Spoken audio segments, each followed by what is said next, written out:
কোটা সংস্কার আন্দোলন চলাকালে নাশকতার অভিযোগে গত ২৪ ঘন্টায় চট্টগ্রামে আরও ১৬ জনকে গ্রেপ্তার করা হয়েছে। চট্টগ্রাম মেট্রোপলিটন পুলিশের মিডিয়া অ্যান্ড পাবলিক রিলেশনস বিভাগের অতিরিক্ত উপকমিশনার কাজী মোহাম্মদ তারেক আজিজ বিষয়টি নিশ্চিত করেন।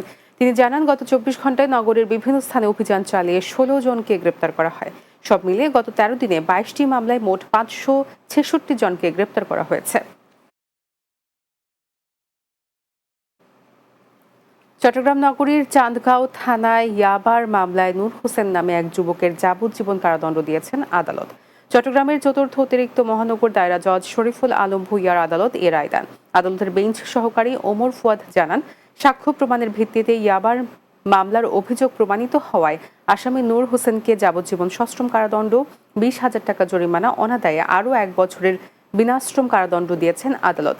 রায়ের সময় আসামি আদালতে উপস্থিত ছিলেন।